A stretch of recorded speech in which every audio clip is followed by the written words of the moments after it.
exciting review of the 5 a.m. Club. I greet you, Mr. Benga. All right, so we're going to continue with the review that we started yesterday, the review of chapter 10, which is titled The Four Focuses of History Makers.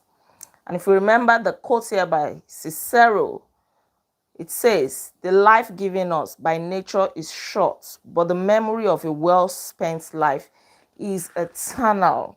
So what are the four focuses of history makers?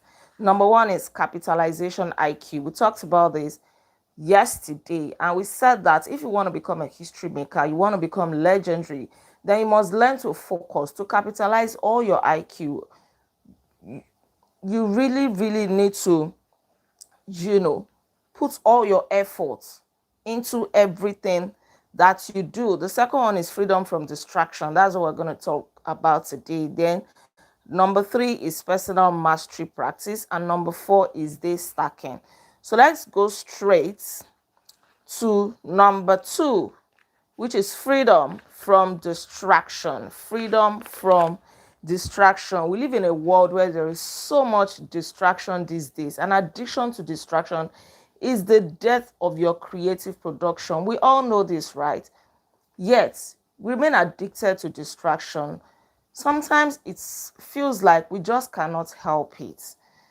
We just have this part of us that yearns for it, that wants to make you reach for your phone, even in the midst of serious work, that wants to make you go on social media, that wants to make you just while away time, watch movies, do things that do not really add value to you. So we're going to go into it today. How can you eliminate distractions? What are the things that you can do in a culture where social media, the internet, and all kinds of distractions are eroding our values and high productivity? Right, so filling valuable hours with meaningless moves is the drug of choice for most people. We actually know that we shouldn't be doing all these things.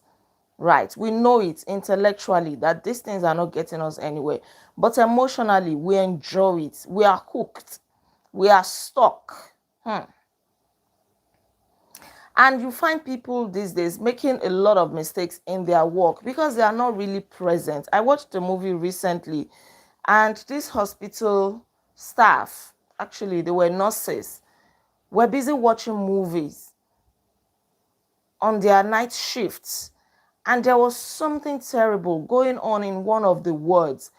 A mother and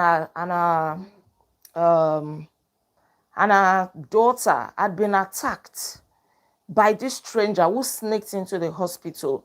And these nurses were so carried away watching this movie and laughing away. One of them heard the noise, but it was faint to her. And the other one quickly told her, no, the noise is coming from the movie. Until this attacker succeeded. These are the kinds of things that we're talking about. People are really not present these days. Husband and wife, they are sitting together, but they are far away from each other. This one is on TikTok, the other one is on Facebook, the children are on YouTube. Everybody is just focused on technology. They're focused on their devices. Even though technology can be good, we live in a digital age, but it becomes a problem if you do not control how we use it, how much time we spend on it, because technology has saved a lot of lives. Even for Mr. Riley, healthcare saved his life when he was sick, when he was down with cancer. But technology well used is a phenomenal thing. But then it becomes a problem when people use it in silly ways. So many people are suffering from what he calls the broken focus syndrome. Broken focus syndrome. Even a little child that is in school is finding it hard to concentrate in class because the child just wants to get home and watch cartoon. You really cannot grab a child's attention these days in many cases if you do not give that child your phone to watch cartoon. Even some children, once they come across any adults that they like, they'll be asking, do you have a game on your phone? Do you have cartoon? And things like that. Everybody just wants to get away very quickly. Our attention has become so diluted. So how do you overcome this? How do you get away from this endless interruption, and cyber noise. You need to simplify. You need to streamline everything.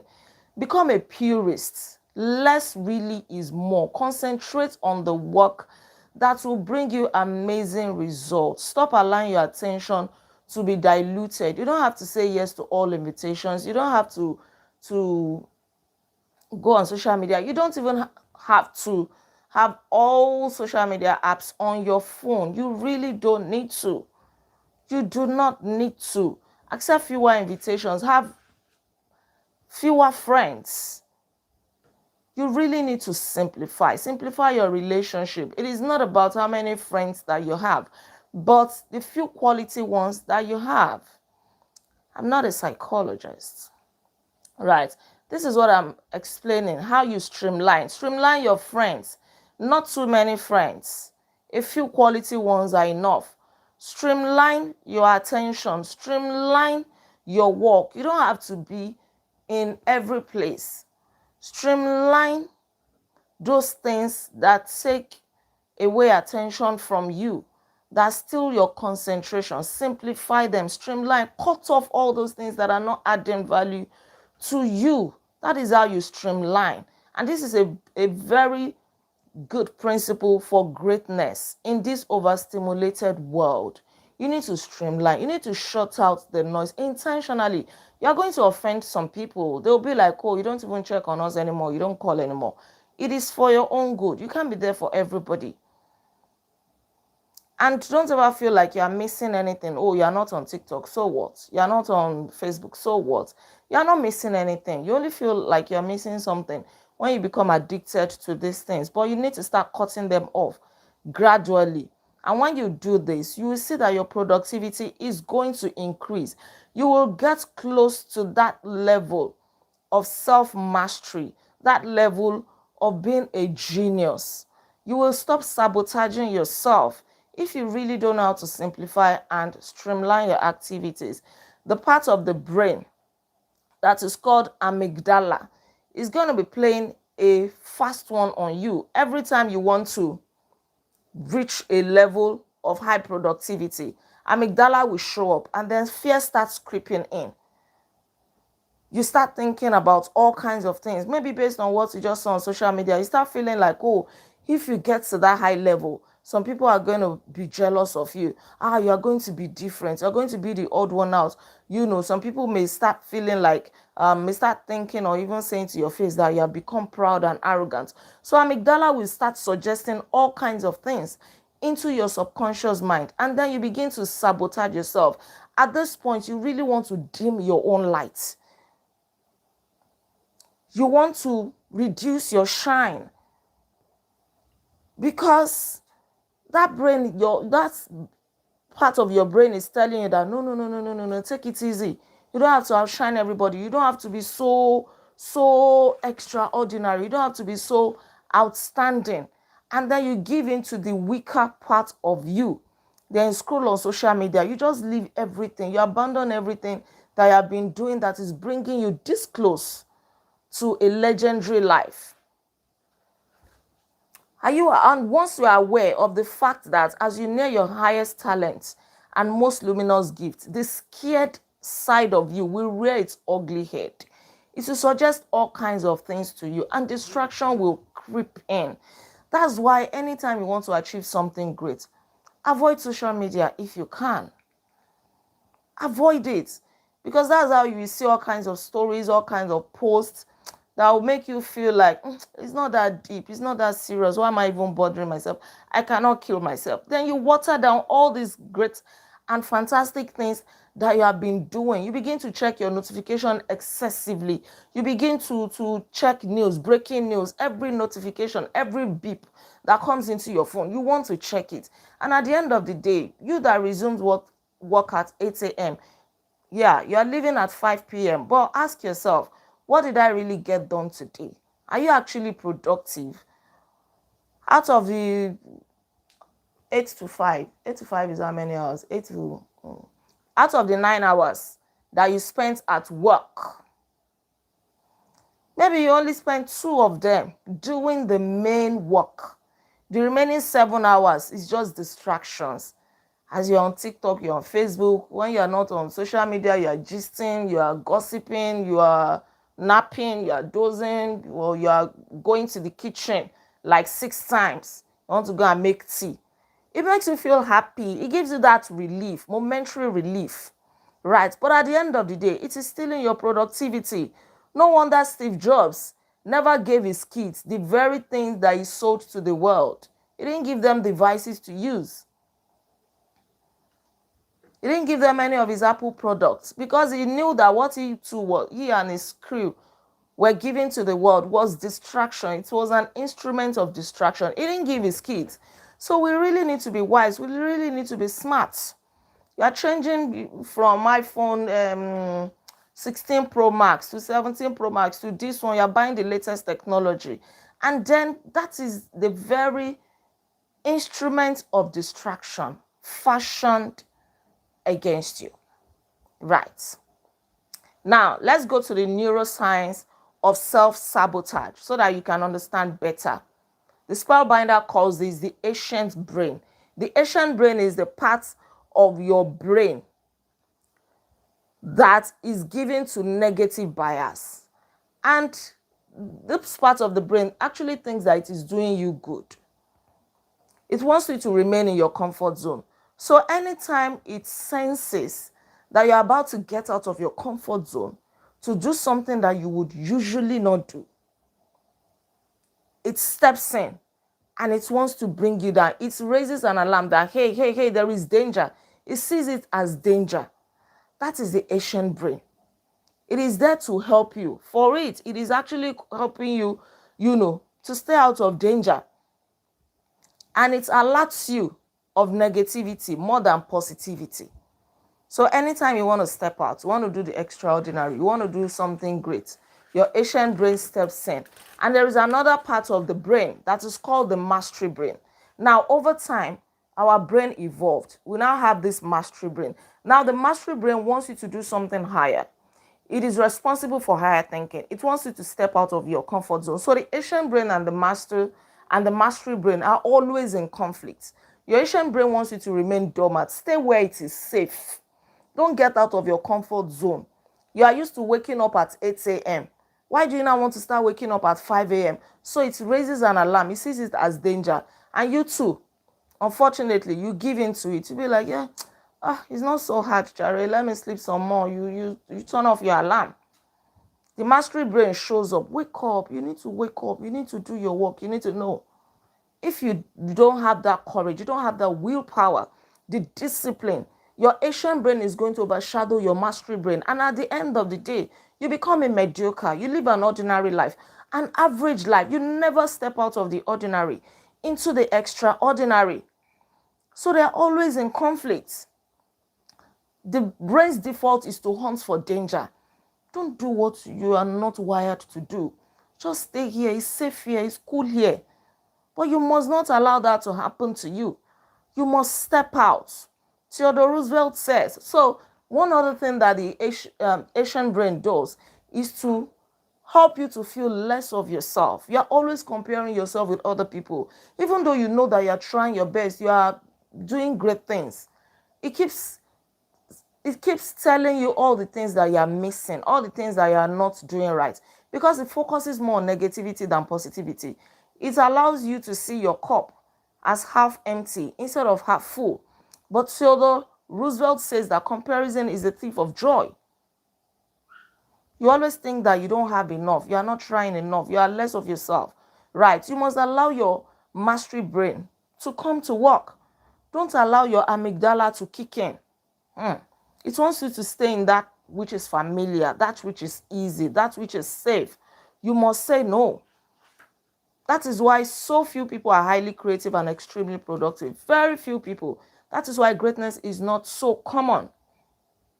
And every time you have the courage to get out of your comfort zone, every time you exercise that discipline and you do it, you become a legend. So another way to avoid distraction, apart from simplifying, is to join the 5 a.m. club. You want to wake up very early when there is no noise, when everywhere is still quiet, and you want to maximize your ability, your brain, You really want to get into that mood. And it takes a lot of discipline to do that. When everywhere is serene, you want to get into solitude. This is how people who are doing great things in life, this is how they win. This is how they fuel the progress of their civilization. They form the habit of rising before daybreak. So if you want to avoid distraction, wake up when everybody is still sleeping. Wake up when your brain is cool, and then you can think straight. If you can lock in 2 hours, do so. If you can lock in 3 or 4 hours, if you don't have young kids like me, you can wake up at that 5 a.m. and you don't have to rush to work. Maybe you work from home or something like that. Just lock it in from that 5 a.m. till 9 a.m. That's 4 straight hours. You lock it in. You would achieve so much. I used to love doing that a lot, especially when I was doing my postgraduate programs. Spend some time alone. Get up before daybreak. Get up before the sun. Do some great things. And you must remember that the hours that the 95% waste, the top 5% treasure. This hour from 5 a.m. is called the victory hour. That is the hour where you can get a lot of things done. You really need to try it. If you are not used to sleeping early, you need to start sleeping early. Probably go to bed by, our review is 9 p.m. By 10 p.m., maybe latest, yeah. And by 5 a.m., you're awake. 7 hours. 7 hours is recommended, good hours of sleep. So you'll have had enough sleep. 10 p.m. to 5 a.m. 7 hours sleep is good enough. Right. So it really helps you to become productive. We need to teach this to our kids. When you get into that mood, it is called the flow state. That is the state where your mindset is at its peak. Your productivity is at its peak. Everything is just working well and you become exceptional. Right. You really want to try that. Tomorrow we're going to look at History Maker Focus 3, which is personal mastery practice. I believe that we've had enough for today to implement. It's not by talking so much, right? The little that you have heard today, start implementing it. I think in Lagos, many Nigerians should wake and write another book of 3:30 to 4 a.m. Yes, that's actually the reality of many Lagosians. Sleep in Lagos by 10 p.m. Okay. I believe it's possible, but I understand where you're coming from. Some Lagosians don't even get home until 11 p.m. I went to one hotel one day, we're on vacation with my family, and one of the staff members were chatting. This hotel was in Lagos, I think in Ikeja, yeah. So it was in Ikeja. And this guy told me that he lived in Ikorodu, and we're still chatting at around past 11 p.m. And I said, are you on night shift? He said, no, that he's going home. I said, what time will you get home? He said, he will get home around 1 a.m. And then he will be back to work the next day, maybe like 5 or 6 a.m. That one blew my mind. Like, no wonder some people don't live long. No wonder you hear that, oh, this person slumped and died. Very serious issues. But then it's the reality of some people. Just need to, for somebody like that, you should just find a way to, put in a short while of work, be financially stable so that he can have a better life, because it's going to be taking a toll on his health. And he's not the only one. There are so many people like this. Some people will wake up at 3 a.m. Yeah, if they want to leave home by 4 a.m. If they don't leave home by 4 a.m., they will get to work very, very late. So they have to beat Lagos traffic. So it's the reality of some people. But then just make sure that if you fall into this category, you're doing everything possible so that you don't get trapped in it for too long. Maybe you want to lock in 1 year or 2 years. Go through this and then become financially stable. Start making wise financial plans to get out of it. How many children do you have? I have 2 children. Want to see them? All right. Thank you so much. Thank you for joining. Don't forget to like this video, share your comments with me, and please subscribe to this channel in case you are yet subscribed. I remain Olaide Agbaje, also known as First Lady, and on this channel, inspire you to live intentionally. I'll see you tomorrow by God's grace as we continue with the review. Until then, be intentional. Bye.